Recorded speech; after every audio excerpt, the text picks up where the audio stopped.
Good Saturday afternoon and welcome to Coping with COVID. Information on the pandemic and updates to keep you informed and help you thrive and survive COVID-19. I'm Tre Tailor, and we've been talking to several state representatives yesterday. We talked to Gilda Cobb-Hunter, the longest serving African-American in the State House. Of course, we talked to Todd Rutherford a couple of times, and now we're going down to the PD to talk to Mr. Tre Alexander. Terry is in Florence, South Carolina, and he's been serving as the representative there for 13 years now, right, Terry, since 2007? Yes. 13 wow. years, and it seemed like forever, but it's been a good journey. It's a good journey. Yeah. How much longer will you serve the PD area? Well, I'm not sure. I'm trying to plan my way out of it now. Are you really? Yeah, I've been an elected official now over 30 years. Right. And it's time for someone else to bring in a sense of newness. So I'm talking to some brothers and some sisters, seeing what their interests might be, and for helping them to prepare to replace me. And I'm not afraid of somebody replacing me, because it's going to happen either way. It's going to be voluntarily or involuntarily. That's right. One way or the other, I'm going to be replaced. And so I'd rather do it on my own terms, basically. Yeah, I love that, Terry, that you are willing and conscientious enough to recognize, let me go ahead and train someone. Let me bring them up. Let me help them figure out what the lay of the land is so that they will be better prepared when they get in there. Absolutely. Because when I got there, I was just like thrust into it, no orientation, none of this. Here you are and don't have a clue. And the politics are a little different on the state level, because I served on county council for 16 years as well. Right. So the dynamics of getting things done differ, and you're gonna have to understand that and know that process, basically. And it is like day and night, from county council to I'm sure. I'm sure. Yes. So you are preparing a couple of people. What does that timeline look like for you? Is that I don't know yet. It all depends. I don't know. It could be the day. It could be tomorrow. Oh my goodness! Week, you know what I mean? Who knows? Who knows? All right. And then what happens with Terry Alexander after that? Because you have done a lot of things in politics. You don't have to be an elected official to serve. You're right. And that's what I have to tell. I tell a lot of young brothers, they want to be an elected official. But if you want to serve, you can just serve. You do not have to be an elected official to serve, to give of yourself. And that's what service is all about, giving of yourself. And you don't have to be in a political position to do so. You just have to have a willing heart or a willingness to give to people, basically. Right. I mean, people can serve in their neighborhoods, in their schools or in their children's schools. I mean, they can serve. They can serve on various community organizations, nonprofit organizations. It all depends on what you want to do, basically. Yeah. So that's good. And of course, you're serving the church because you've been a pastor for several years. I still do. I still do that. So I have a lot of options, basically.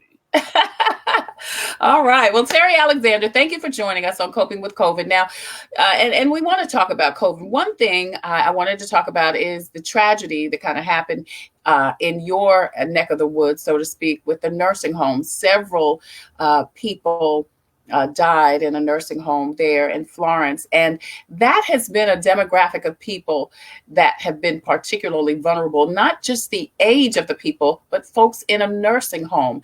What can you do to kind of protect those demographics of people? Well, I think one of the things that we need to do, and it's been a norm from the very beginning. I think some of the first deaths of this virus occurred in nursing homes. So that should have given us some type of indication that we need to put a lot of emphasis and efforts on those particular environments. And think about when you think of a nursing home, the proximity that you have. Sometimes you have 2 and 3 patients or 2 and 3 of those residents in the same room.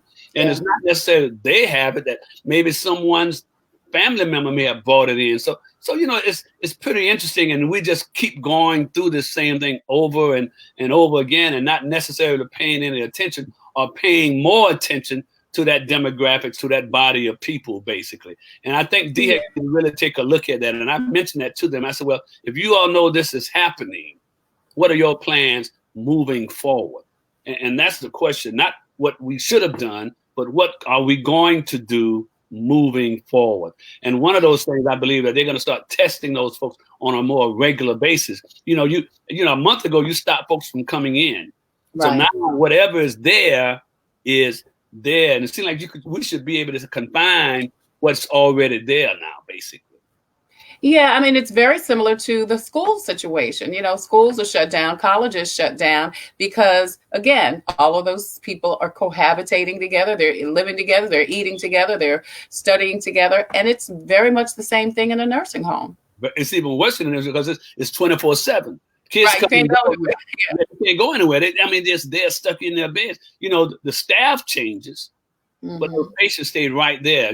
Like I said, I visited quite a few of those nursing homes in the past, and sometimes, like I said, you have 2 and 3 individuals, senior members, in the same room, and the only thing that's separating them to a large degree is a curtain when you have a visitor or a guest. But otherwise, just an open dormitory room, if you will, with people that Yeah. can't move.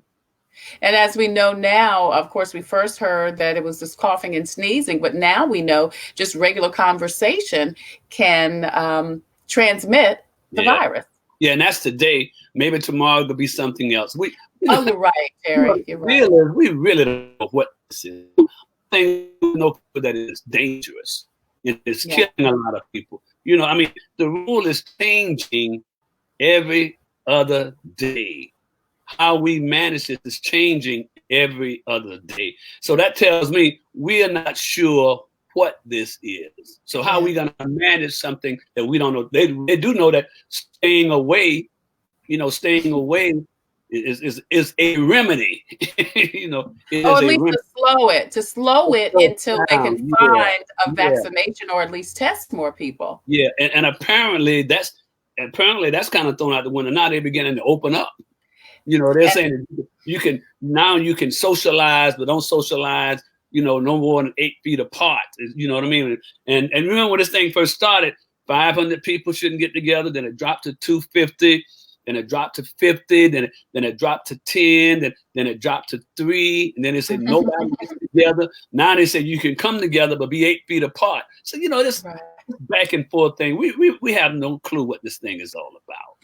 Yeah, and I was going to ask you that, so we, it is new. It is It is new. And new. of course, because it is new, nobody knows, again, what's going to happen. I mean, like you said, the mode of transmission is changing. There is no treatment. There's few testing. Although the testing is ramping up, there's still not enough testing. There are situations where people are asymptomatic, have no symptoms, and could be transmitting it. And you're right. The one thing that seemed to work was us not being together. And of course, our governor here in South Carolina has now lifted the mandatory stay at home or work order. And I just saw today, right before we came on the air, that he revised that from Friday and said now it's voluntary. So I ask you, as a representative of the state of South Carolina, how can we responsibly say that we are? Go ahead. And in the sense of that, as you have this conversation, I raise this question to myself: what has changed Right. from 3 weeks ago? I'll tell you what's changed. The numbers of deaths have gone up. The number of cases have gone up. The number of cases going up. The number of deaths going up. But how we manage it to happen? As a matter of fact, we're saying, okay, we're gonna loosen that now. You can go back to almost normal. So really, nothing in terms of containing this virus has changed. And that's my question to you. Then, I mean, now, and I know you guys go back to up to the State House in a couple of weeks, May 12th. So I asked Representative Gilda Cobb-Hunter this yesterday. What's the game plan when you get up there to really, because God knows what's going to happen in 2 weeks, and you guys will be there back in 2 weeks. What do you say? What do you do? Do you come together and say, listen, and listen, God forbid it doesn't get better. The prayer obviously is by the time you guys get back up there, you'd be like, oh, thumbs up, everything's cool. But what happens if it's not? I mean, there are still. What is better? 5 people dying versus 10. You know, I mean, That's what I'm saying. Yeah. what constitutes better in my mind's eye? You know, and the deal is, I guess, it's just the new norm that we are going to have to contend with. I've been to a funeral today. Bunch of folks was out there, but everybody was scattered out in the graveyard. It was outside. Everybody was scattered out with their mask on and their gloves on. You see what I'm saying? Staying away from folks. You know, and it was really kind of crazy. So I don't know what we're going to do in that confined environment when we go to the State House. Right. 124 people plus staff. You know, there's no way that we could be 8 feet apart in that particular setting. So I'm not sure how that's going to operate. I remember the last time we went there, I went in, but I didn't go into the garage. I parked on the street and walked outside. But you know, you got in a lot of the folks were not there, but still, suppose 124 show up. No way we can have 8 feet apart for 124 people, even using the upstairs. Mm-hmm. You know. Well, to me, that just speaks to the. I think it speaks to the uncertainty of what we are dealing with. Not only to me, it speaks to the uncertainty. It speaks to the hypocrisy of it. Yeah. How can our state leaders say, everybody wear a mask, practice social distancing, and then bring state leaders together? And they can't do that. I mean, you can certainly wear a mask. If they told y'all to wear a mask, you certainly can't stay 6 to 8 feet apart, as you said. Right. But have they said to you guys, BYOM, bring your own mask when you get here? Well, that's what we did the last time. They had some hand sanitizer, you know.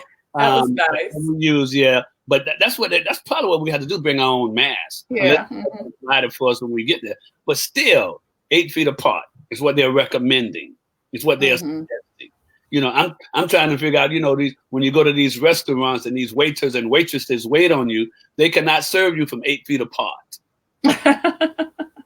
You know, so I'm trying to figure out all this. I'm sure they'll have. I'm hoping because that's one thing I have not seen. I have not seen what is in place for the restaurants who are opening up, because of course restaurants can open up outside dining. So if we talk about that first, you know, how many restaurants really does that accommodate? You know, every restaurant, it does not have, not only every restaurant is not set up for outside dining. Every restaurant doesn't have the financial means to get tables and chairs or tents or whatever it's going to take to provide outside dining. So I guess those restaurants will continue to do pickup and delivery. Okay. Yeah. But is there and do you know if there is a list of things people are supposed to, dining restaurants are supposed to follow, a list that they're supposed to follow in order to comply with the governor's order for outside dining? Well, I haven't seen it. Maybe the Restaurant Association may have a list, and that's an interesting question. And, you know, and another point you do too, when you get ready to eat, you have to remove your mask. You got to remove your mask. You got to, you know, when you get ready to drink, you got to remove your mask. So you're still going to be spreading this, even if is a table or 8 feet apart. You know, I could sneeze, I can cough, or I could shout out something on the outside, and it still can go over to the next table. So, you know, what are we saying? What are we actually saying? What we are saying is that our economy is more important than our health. More important, yeah. More important, and they fit hand in glove at the same time. You know, if you don't have any economy, you don't have any money. You have any money, you don't have anything to spend, you know. So it's really a bad place to be in right now in this country and around this world. Yeah. Winston McIver says, good to see you, good brother. Thank you, Mr. McIver, for watching. Also, Sherman Tribble. Yeah, that's the dean of my the president of my school that I'm in leadership, working on my doctorate degree. Dr. Tribble is the president there at Bible College. Hello, doctor. Okay. Yeah, Sherman Tribble says, Representative Alexander, thank you for your leadership. Yeah. And Winston says, saving money versus lives. That's saving money versus lives. Yeah. And Winston's been right on point. I've been listening to him weekly on a talk show they have down in Myrtle Beach, and he's absolutely right. Saving money versus saving lives. And so we're in a bad place. Yeah. And moving forward becomes our concern, our question, and particularly those the least of these, how they're going to manage this moving forward, knowing that they have to work, knowing they have to keep things in place, as they're doing now in the Walmarts and these other stores and the Lowe's stores. It was just within the last week or two that they started wearing masks and having gloves. Before, they were just going on like it wasn't nothing, and people just coming in any kind of way. And those now are what we call, those are essential workers. They didn't take off. You couldn't work from home and sell those products. You couldn't work from home and sell Doritos from Walmart. You had to go to work and have stuff here, man. So this whole dynamics is changing, and we're gonna have to figure out, particularly us as a people, we're gonna have to figure out how this thing is gonna work for us, and where do we go from here? We know things that they're considering and doing may not necessarily work properly for us.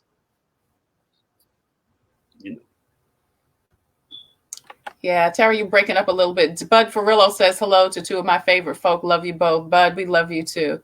Thank you so much for watching. Hey, Bud, I'm seeing this. I'm seeing these messages come up on your face too as well. So I'm seeing those same messages there. So you didn't get my last piece? Okay. Yeah. So you didn't hear what I said? Did I get your last what? I was telling you, the deal is how we, though the least of these, will be able to manage this process moving forward. What does it mean to those who do not have the means to go out and eat? Those who have to sit there and wait on these tables with folks coming in, coughing and chewing and laughing, and then they have to take that stuff back home. So, it's going to be some interesting dynamics. It's really going to see how these numbers are going to look next week or the week after next, after we've gone through this outside eating proposition that the governor is proposing. So you think that what? Okay, so after we see how it goes this week, again, you guys are going back on the 12th or the 16th? 12th, 13th, and 14th. Okay. 3 days, just as really as a normal session. We did not pass a budget. So if we don't do something, we have to pass, if nothing else, a continuing resolution. That means that to keep the budget open, keep the state open throughout the next year. The budget that we submitted to the State House, to the Senate, have not been approved by the Senate yet. So this continuing resolution means that we will continue to operate the budget as we are operating it right now, with no increases nowhere. And remember, when we left before this virus, we had like about a $1.8 or $1.9 billion surplus. And those was anticipated dollars that we thought was coming in. But now we don't know how that's going to work, or how that's going to operate now. We don't know if we still have that $1.8, $1.9 billion surplus for next year. Oh, really? Because where would that, why? I guess why? Because what happened between the time you left and the time you're coming back? Well, it's anticipated dollars that we anticipate that we were going to make in the year of 2020 through 2021. Okay. See, the budget we are working on now is the money we passed in 19. So what we passed over to the Senate a couple of weeks ago, about a couple of months ago, was anticipated monies. And with the economy slowing down as it did, and as it is, that those anticipated dollars now is no longer there to that extent. And we don't know exactly what that means. You remember, now we lost a whole quarter, basically. Right. We lost, and a large part of that was based on tourism. Charleston, the American and all that. See, we lost that this last quarter, this spring quarter. We lost it, the second quarter. So we don't know, and we don't know how this third and this fourth quarter is going to pick up. That's why all these economists saying, look, y'all better get back to work, for y'all won't have no money to operate this year. Right. We want to thank Starlee Alexander, your wifey, for watching. Also, Dolores Tyndall says, hi, Terry. Billy Isgett says, where you at, girl? Get out of them streets. Billy Isgett says he's decided to reopen on May 11th. He has an eye exam company. Billy, what city are you in South Carolina? Do you know? He's in Florence, one of my best friends. Billy's a good guy. So he is open up. He said he's going to open on May 11th. Oh, cool. Yeah. So, Billy, will you put in the comments what you are going to change moving forward on May 11, what procedures and processes you're going to change? Because to get your eye exams, you got to go pretty, close up to folks. So yeah, let us know. Dolores Tyndall says she's home. I guess Dolores thought you were asking about her. She was asking about his wife, Dolores, I believe. Starting Dolores, hello. Not you, Dolores. Well, we're glad you're home, Dolores. Yes, please continue to post and share this great information out with State Representative Terry Alexander. Starlee is with Malachi and Angelia, I think. Terry. Angela, my cousin. Angela, okay. Yeah. So Terry, so you thought you had this surplus. You don't know if you're going to have the surplus.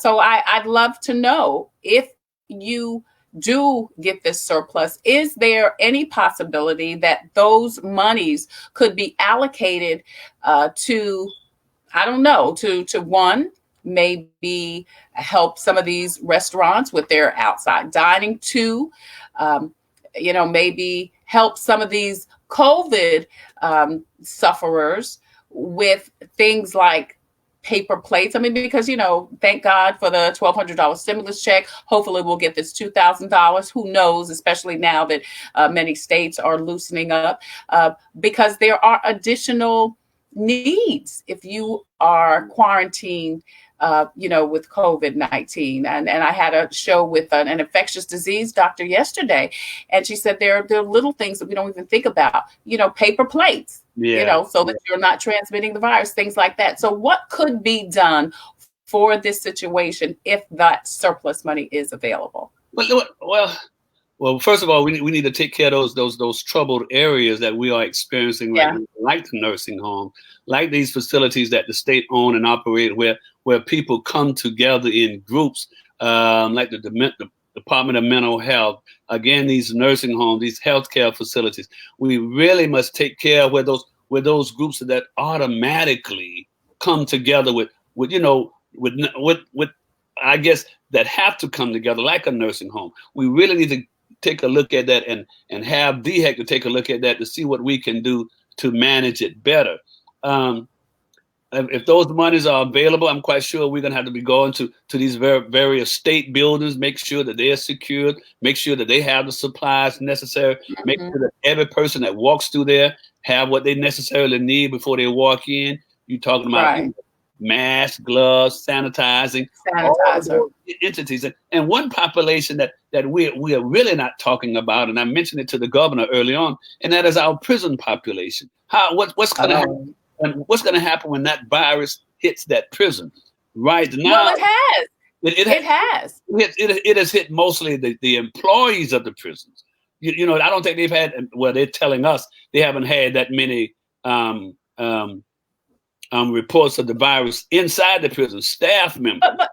But here's the thing. Okay, yes, you're right. There have been many staff members, and there have been, I think, less than 5 from what I have read. And inmates. But if you got 5 inmates, it's the same situation as the schools and the nursing homes. All of those people are in there together. Right. And and if you don't have the ability to test to see who has what, you still don't know. Now I spoke to the Department of Corrections head a couple of weeks ago about that.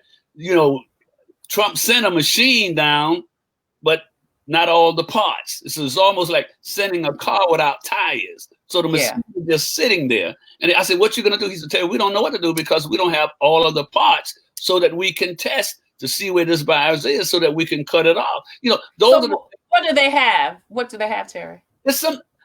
What don't they have? Well, I don't know the exact part of it, but they sent a testing machine.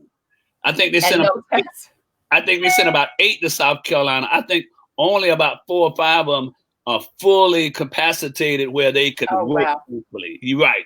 And the prison system got 1. I remember reading that. And so they're waiting on that part so they can start testing. The issue is, and I'm he and hard on this whole testing thing. I mean, if you find out 50 people got it, what? You see what I mean? What? So I'm not sure. I mean, testing helps and kind of helps us identify certain areas, but what does it do? It loads up the hospitals. Tell everybody to go home and sit home for 14 or 15 days. I'm not sure. Testing testing will give us and help us along the way. But I'm still trying to figure out what testing does. But maybe someone out there much smarter than I am can say, why do we need to test as much as we're testing if we're going to have to live with this, basically? I mean, you make a good point, Terry. I mean, here's the thing. One,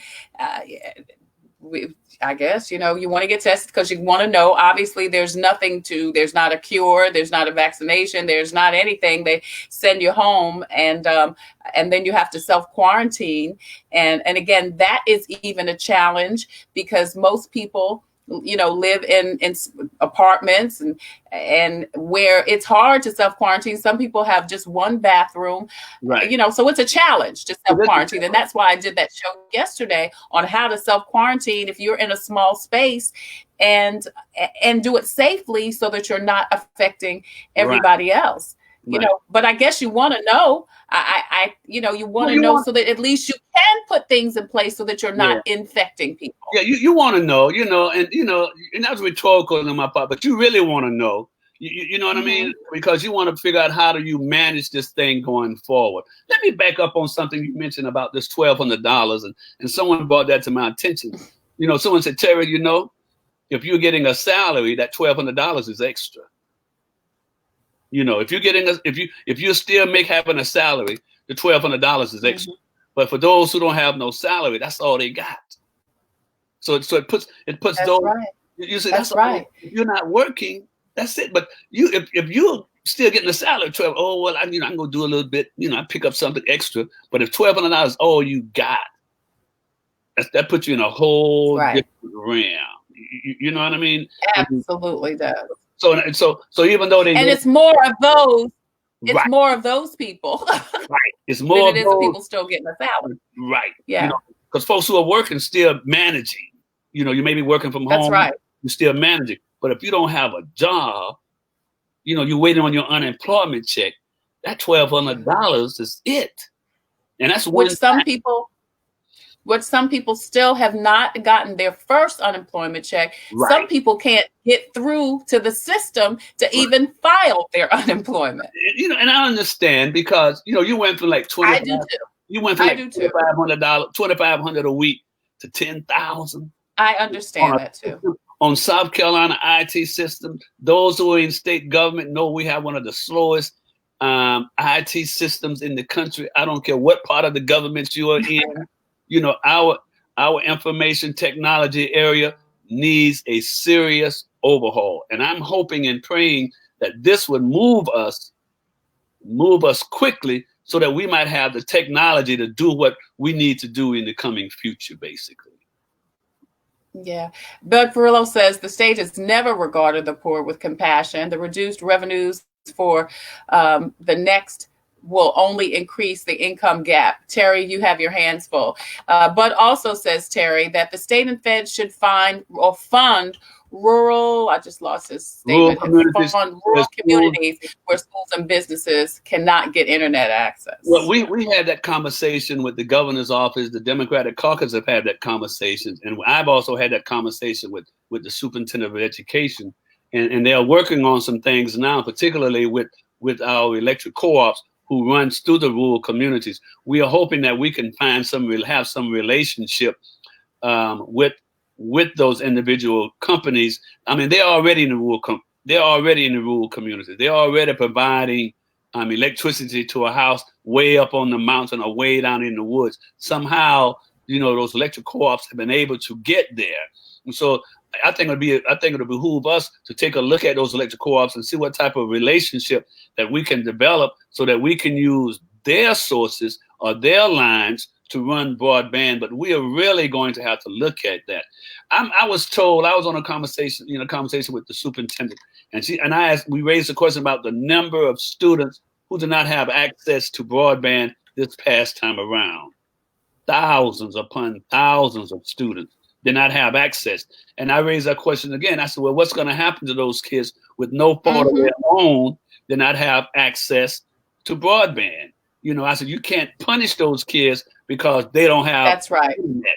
So they're trying to identify those students. Now it's interesting, they already know it's the thousands and thousands on them, But now they're trying to identify. You identify the one that was out of that 1,000 you already know that don't have internet. You know who they are.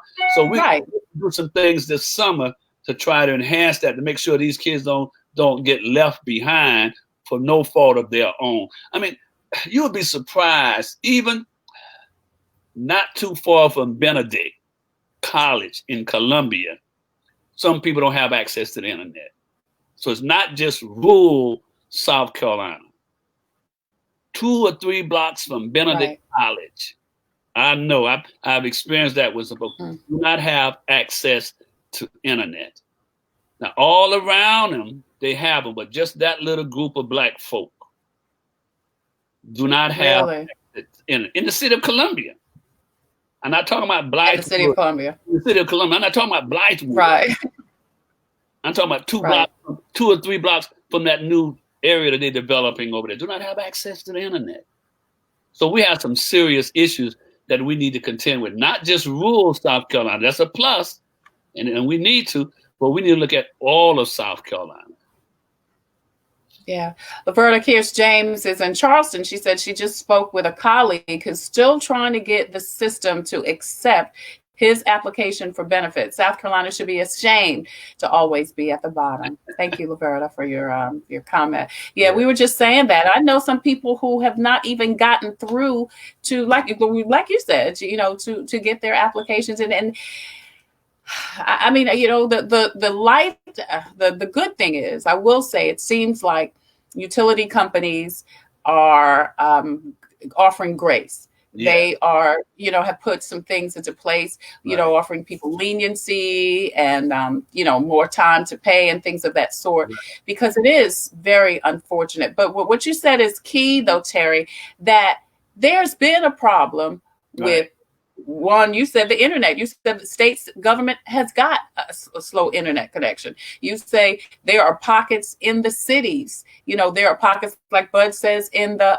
rural areas that have poor internet access in 2020 in South Carolina. Right, exactly. And so, and maybe this is just a wake-up call. Maybe we collectively can do something about it if we're going to move this state forward, if we're going to move this country forward.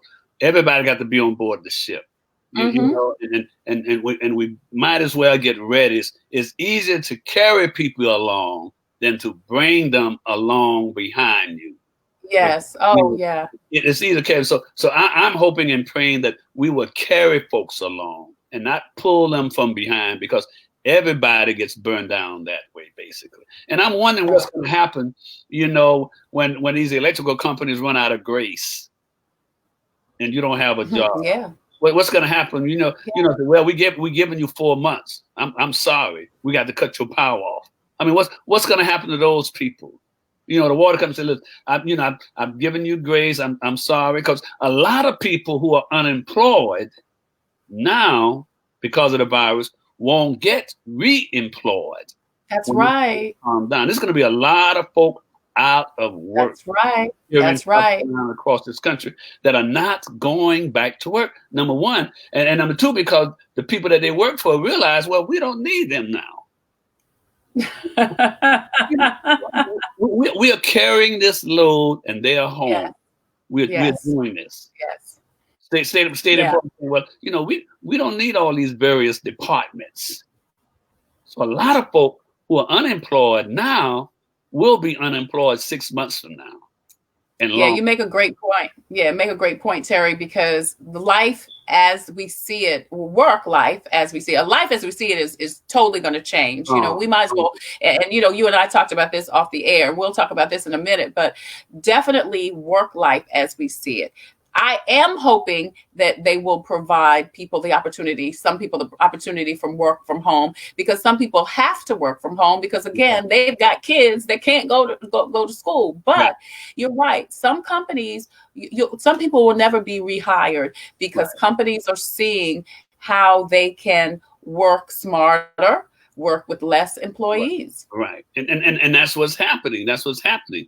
And that's going to be the new norm. You know, technology, as good as it is, it replaces us to a large degree. And it has been doing that. Slowly but surely. It has been doing that, yeah. And now we're in a situation. Yeah. where Slowly we but had to slowly, deal, rely on it even more. right. Even more. I recall maybe about 15 years ago, I was working for this agency, and they had this McDonald's somewhere where they only had two people working in the McDonald's, the engineer and the person to clean off the tables. You would go and Mm. push the buttons. You would tell them what you want on your Big Mac, and you hit whatever the buttons, and you go down and have it ready for you. That's been in place a long time ago. I mean, Yeah. look at when you go into these stores now. These self Self-serve checkouts. yeah, Yeah. you know what I'm saying. Yep. You don't have Yeah. to need as many tellers. You, Yeah. Yeah. you don't need as many tellers. So they're slowly doing it with right under our nose, and we think it's a good thing. It may be a good thing for us, but what about those folks who used to run that teller machine? Mm-hmm. It's a good thing for us, those of us who want to get in and out. But what about Right. those who don't have that job, who had that particular job? And that's that's the only skill set they have. right. That they can't then pivot to do something else quickly. Something else. Right. That's exactly what's happening, basically. Yeah. And don't get me started on what technology has done to articulation and our ability to converse and that's a whole nother thing. Don't get me just started on that. I mean, because it has deteriorated, especially our young people's ability to effectively verbal communicate. Yeah, but let me ask you this: the way it's moving, why would they need to? Because you know why, Terry? Why? Because I don't care. God help me if I'm wrong. I think you will always have to be able to have a decent conversation. I think you'll always have to be able to verbally articulate with someone. I just think you should. I had a conversation with a more senior member than I am. She was like, "Boy, you need to teach these kids how to sign a check." I said, "For what?" "You need to teach them how to write." I said, "For what?" "So they can sign a check." I said, "But they don't use checks. So why would we teach them how to sign a check if you don't use checks?" Our children, my son probably signed, maybe wrote 3 checks in his whole life, and they were mine because they didn't come up in that era. So, if you're coming up in the era where you're communicating with the computer, 15, 20 years ago, 20 years from now, when you or I are no longer, writing won't be it. They will communicate. Speak for yourself. Right. I know I've lived longer than I'm going to live. Oh, me too. But I ain't cutting it off in 15 years. R.I.P. in 15 years, right? Terry. But the deal is, and as much, and I hear what you're saying. Trent. You're absolutely right. But as much as we are talking about it, it's changing right in front of us. I mean, it's changing right in front of us. Our conversation on an intelligent level for those of us who did the reading and writing and arithmetic. But now, when you're going through things, some kids, only thing they know, my granddaughter, only thing she's gonna know is an iPad. She's not know about no alphabet book. She's gonna know an iPad, how to get to the iPad. iPad pop. She come home, she come to the house, iPad. But Terry, she's still gonna have to know how to articulate, how to have a decent conversation. And that's all I'm saying. Like I said, yes, checks and technology. Yeah, they still need to know how to talk. They're gonna get that. They're gonna get that in first, second, and third grade on up. I don't know. Yeah. Have you ever talked to a college student or a high school student? They don't even talk to each other. And we're getting all the way off the subject, but I know. But you're right. And those are college students and don't know how to talk. Those college students right now, and they didn't get that in college. They got that 10, 12 years ago. Yeah. While in school. Anyway, let's go. Yeah. Marvell Williams Mendenhall says, if a child has to go to summer school, how will they do it? Well, because I mentioned that to Molly, what's going to be the process in those kids for summer school. What's going to happen? They're still trying to figure that out. she's formulating a committee, a statewide committee, to kind of look at all of those areas. Summer school, what does that look like? The incoming school session, what that's going to look like. So they're trying to put their arms around it. I'm not sure exactly what that process will be in during the summer, but as soon as we get that, we're going to make sure that's out to everybody, so that they will know how their kids can catch up, for those who were caught behind this past couple of months, basically. Yeah, I am working on getting an interview with a couple of school superintendents, because not only what's going to happen for summer school, how are they going to celebrate these seniors? And like you said, the other thing is, how are we going to assure that these children are not behind when school finally does open up? And what is that even going to look like? Right. Billy, are you going to fail these kids now because they didn't have access to internet? They can't do that. They can't possibly do that, right, Terry, because this is of no fault of their own. Right. I mean, some kids, like I said, some kids even in the city don't have access. That's right. Yeah. Billy Isgett said that you had a good point, Terry, that he doesn't know what his business of 29 years, he's been in business 29 years, he doesn't know what it's going to look like going forward. Will folks be scared to come? Great point, Billy. Absolutely, Billy, because, and then that means you're going to have to spend out some more money to make sure that your place is safe, your place is secure, and that your customer is going to feel comfortable coming into your business. How that look, I don't know. So, you're looking at changing your whole model of doing business, and all businesses are going to have to do that. That whole model of doing business is going to change, and it's changing right in front of us. And we really don't have a clue, because we don't know what will work. Right. What Billy says? Billy said that he's working on face masks. You have to wait in the car until you're texted. Only one person allowed in at a time. Face masks and gloves for employees. Face shields for the doctor. Don't come for an appointment if you're coughing, sneezing, running a fever, sick, have any allergies. Billy, are you going to check temperatures when patients come in? Billy also says we're leaving our door open so that folks won't have to touch the door. He'll explain to folks to use their hand sanitizer, and the doctor will open the exam door, allowing 30 minutes between patients to disinfect and totally cleanse. That's a lot, Billy, but that's needed. That's a lot. It's going to cost them a lot. That's going to cost a lot. If you're seeing one person an hour, that's going to cost your business a lot, and it's going to cost the customer a lot. You're only seeing one patient an hour, basically. You do this person, see him or her 30 minutes. It's so many hours in a day.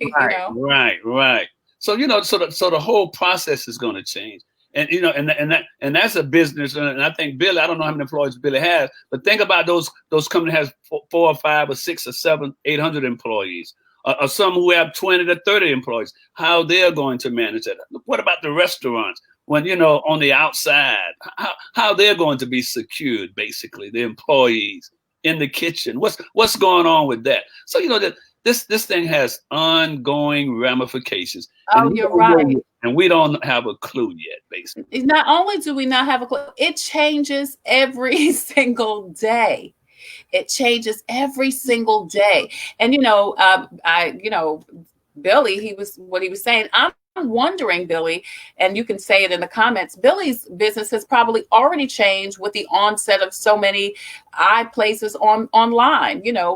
People probably can go to you, Billy, get their prescription, and then go online and get their contacts or glasses or whatever. So I'm sure Billy has had to change the way in which he does business anyway. Right. Terry, Laverta Kears James says, are you looking at the Berkeley County co-op model, and is it a feasible model for other rural communities? Well, I'm not aware of the Berkeley County model. I think I'm going to take a look at that and see what they're doing and how they are operating. And so she's suggesting or saying that Berkeley is providing broadband to their customers, to their customer base out there in Berkeley County. Yeah, let us know in the comments, Laverta. What are they doing there? Terry and nor I are familiar with that. Let us know in the comments, and that would be something definitely that he can look into. At the end of the interview, I'm going to offer Terry the opportunity to give us contact information, and you guys can definitely connect. This is Terry Alexander, a representative from Florence. He has been in that seat for 13 years, serving the PD community. Gail Glover, Terry says, as a freelance dance educator, she says she's looking at what else she can do that has more concrete presence. She says, because I have no idea how what I do will translate on the other side of COVID. Yeah, a dance instructor. Wow. You know, she's again face to face. You know, my son teaches piano. He's a piano instructor, and he was saying, "Pops, I think I may have to go online." I said, "What you mean?" I may have to teach online. I said, "Well, that may not be a bad thing." So he's working through it now. You know, they have classes out there in models where he can teach online. Maybe Miss Glover, you may have to do something similar to that. You know, have some type of abstract dancing routine online for your customer base. Again, it's having us. This whole virus is having us to think outside of the box, to rethink how we use our technology moving forward. And that's what pandemics do to us. It causes us to rethink how we do business and how we operate. And this one is major. I mean, this is really, really major in terms of technological challenges that is before us. And that's what it's all about, basically. I mean, like Billy, you know, just like telemedicine. You know, you can go to the and you know, and they can diagnose you over the phone, over the computer, something like that. Maybe, Billy, you have to want to look at something like that. You know, tell an eye doctor. I'm not sure. You know, because you know they have these smart homes where you can go stand in front of a mirror and your pressure, and they'll diagnose your whole body.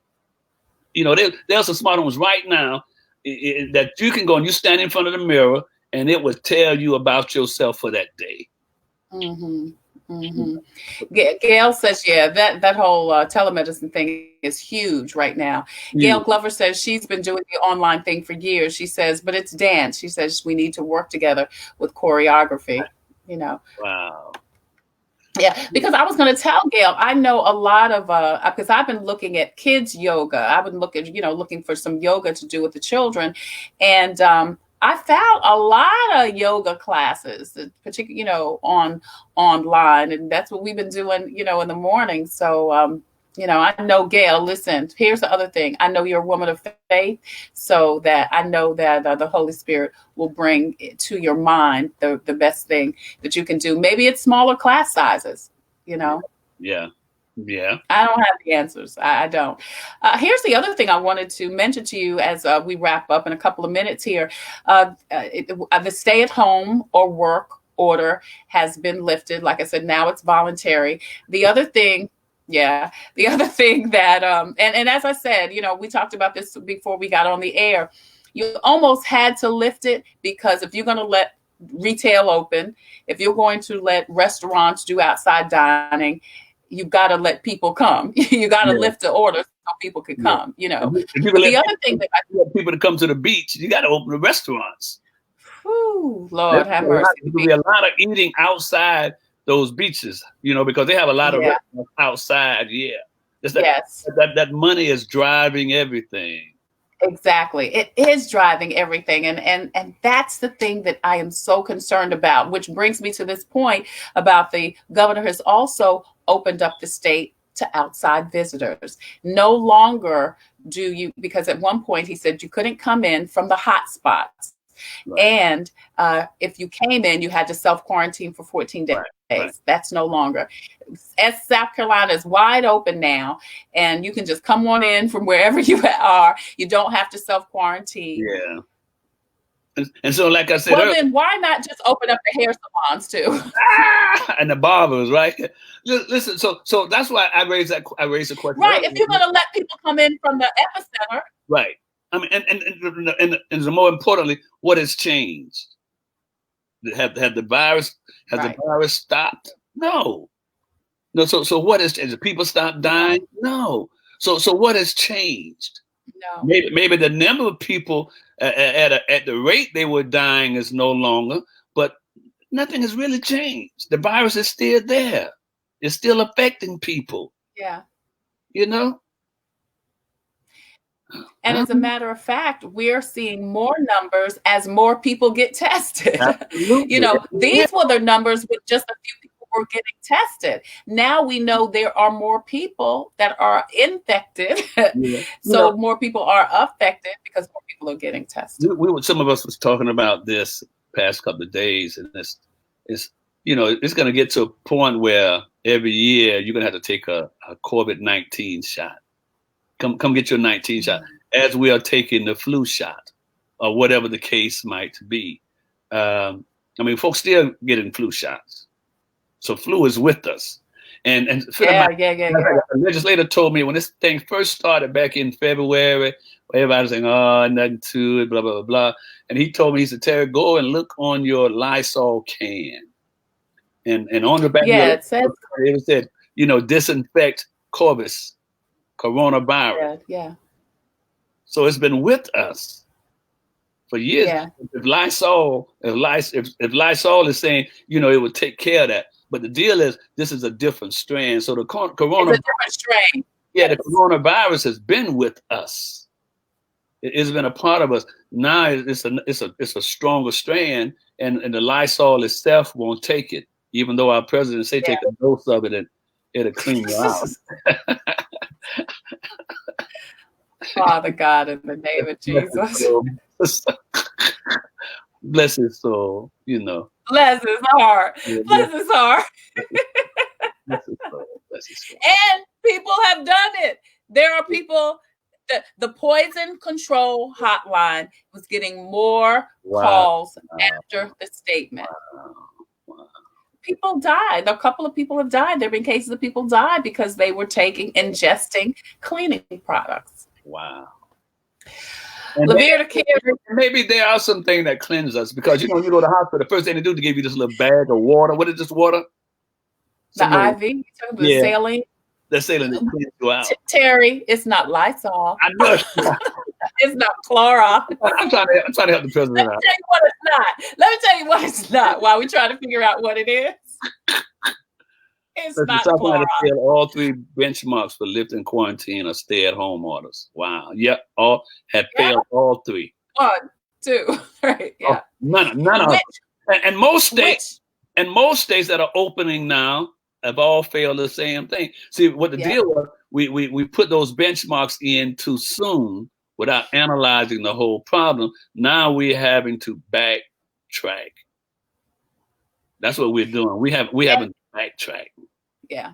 And it'll be interesting, although DHEC is saying that now, because at first, you remember, the last 2 weeks of April and the first week in May was supposed to be when the spike hits. Dr. Fauci is still saying we have not hit our, that big, the wave, the re-wave. But DHEC is now saying, from what I read earlier today, that we have reached our plateau.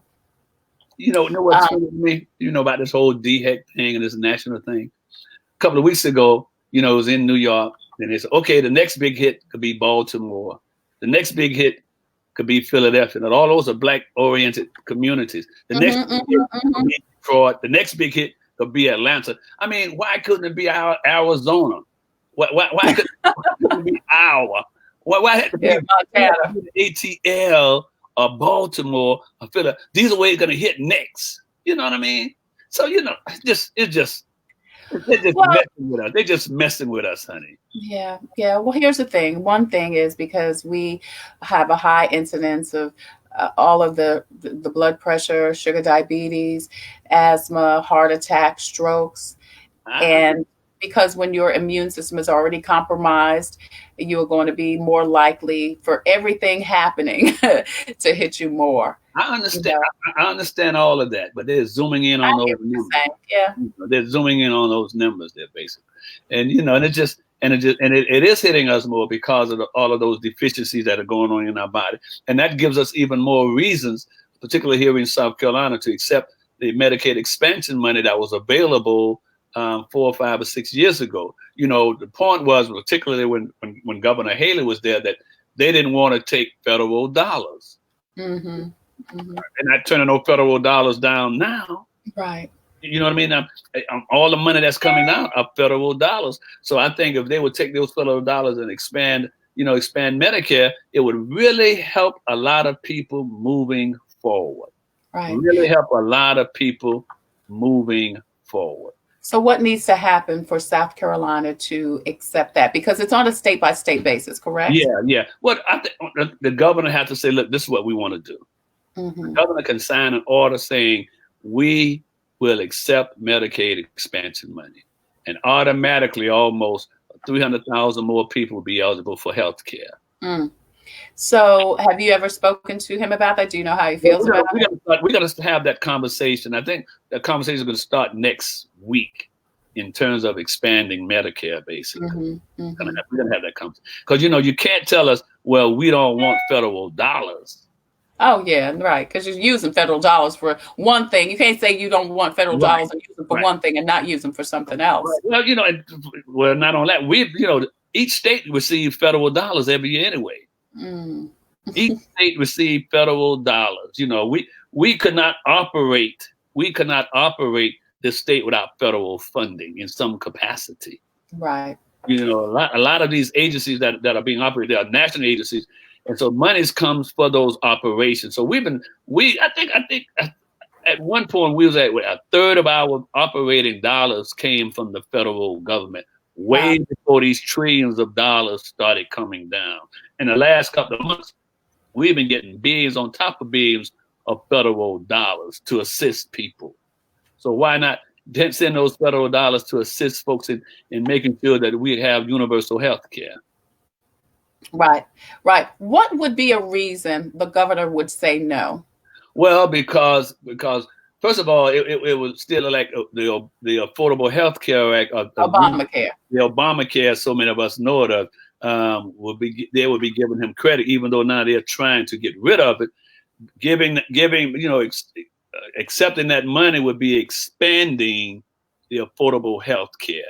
And and our colleagues on the other side of the aisle never wanted to help Obama expand anything that was good for the people.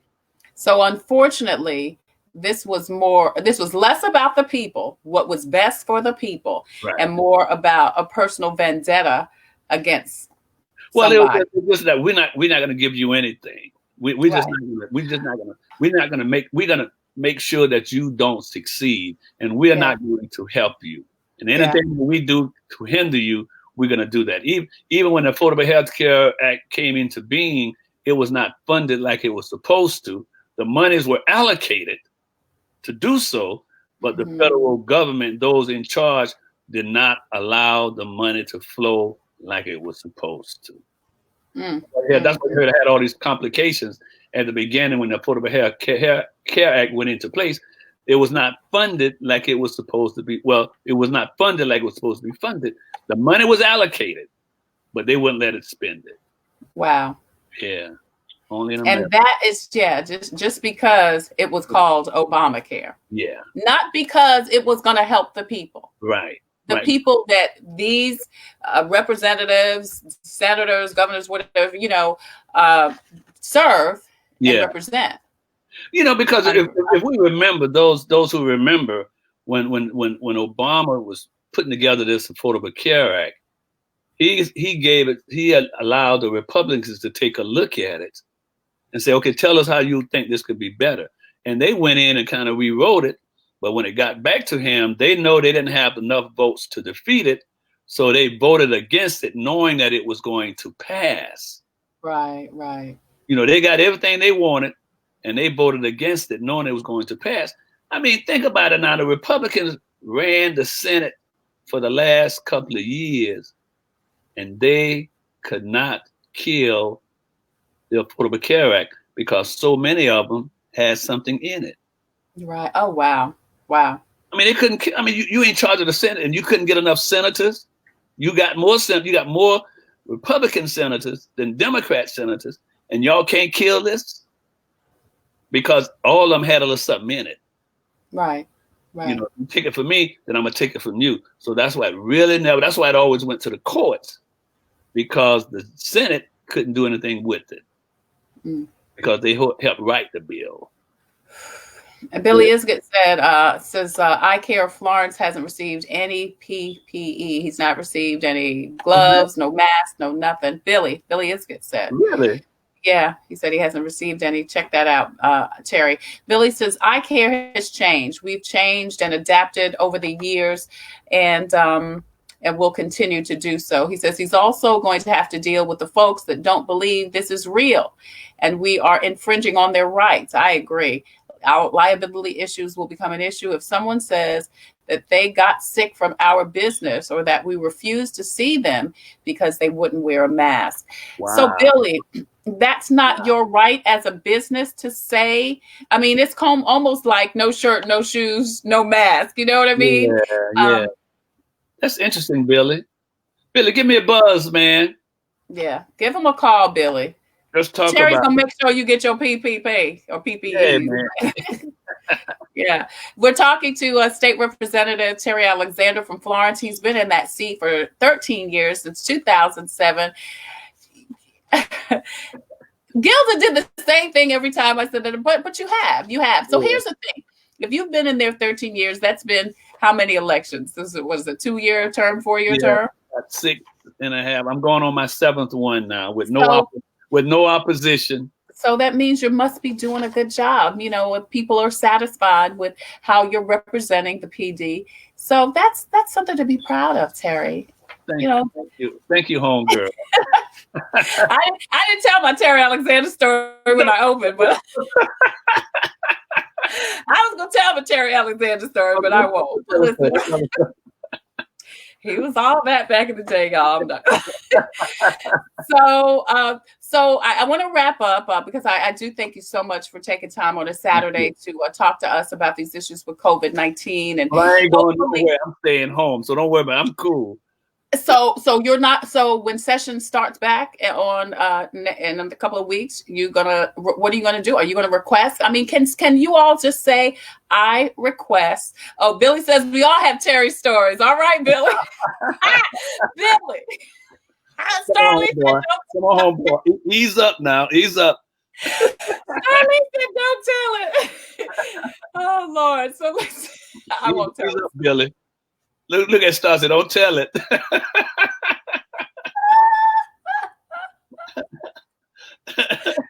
Oh, Jesus. Thank you, God. Listen, so can you all just say, I mean, really, a couple of you just say, listen, I think we should do a Zoom call or whatever. I mean, is that a possibility? I don't think constitutionally we can't, but the governor always have the executive power, executive authority to do so, number one. Number two, do we have the capacity? Do we have the infrastructure to do that and to make that happen? I don't think so. Right. So like I said, just come on up in there. Come on in there, mask. YOM. Bring your own mask. The whole sanitizers. Yeah. All right. So Terry, if people want to contact you, how can they do that? They can contact me at scunited20@gmail.com. Okay. scunited20@gmail.com.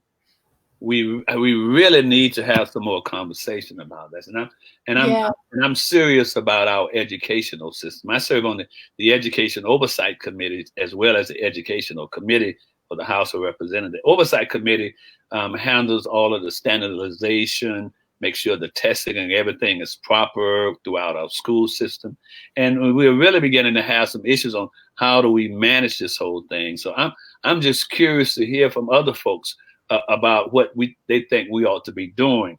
And most legislation is generated outside of the General Assembly. Someone would say, Terry, why don't you look at this? And they would give you a thought or some idea. And from your thought, Trey, or idea, we draw up legislation. You know, most of us, I told somebody, 90% of us hadn't been in a high school since we graduated. You know what I mean? So we don't know what goes on. So what we do is we listen at those who are in the system. Right. You know, that's what the governor does. He listens at those who are in the restaurant business. You Yeah. listen to those who are in the industries. That's who we listen at, and that's how we make our decisions. We are no genie. We don't have the crystal ball. So, but what we do have is a bunch of smart people in this state who know more about how things ought to operate than we do, and Right. we are open. I'm open to sit down and to listen and say, well, that makes sense, or that don't make sense. Let's figure out how we can work that, and that's how we move this state forward.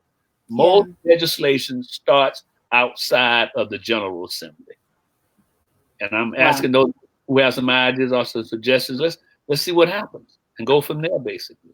Right. And people can do that by contacting you. Again, give your contact information again, Terry, My please. email address is scunited20@gmail.com. scunited20@gmail.com. Yeah. Arnold Lee Williams says, tell all the stories. Terry is all right. Deal, man. Arnold, you got vetoed by his wife. Starlee said, don't tell us. So me and Billy and you too need to leave your story. Arnold's my classmate with the high school. He was at McClinican. Well, I was gonna say, first of all, y'all don't even have a school no more. Yeah, Arnold was over there. Arnold was there. Yeah. Well, then Arnold knows my stories. Listen, I usually leave by reading excerpt from Jesus Calling. But you know what, Terry? I didn't ask you this before we started, but would you leave us with a prayer? Of course, I would love to. I'd rather hear you pray than. As a matter of fact, I started online. I've had a prayer ministry for about 8 years now. Every morning for 8 years, I've been having a prayer ministry. So this past week, I went live on Facebook, just trying to see how that feels, and I ain't feeling that because really, because you don't have that personal connection with the people. Well, no, it's that, and so people call in. It's still not a personal connection, but people call in on the prayer call. I just wanted to just go live, just see what it looks like, basically. Yeah, but we could pray. Yeah, Billy says he reads the prayer every day. He says he reads your prayer every day. Billy, I'm live now, man. I'm live now on Facebook every morning at 7:00 for about 10-15 minutes. Not long. All right. Well, thank you, Terry. Terry, leave us in a prayer, please. Bless you. Let us pray.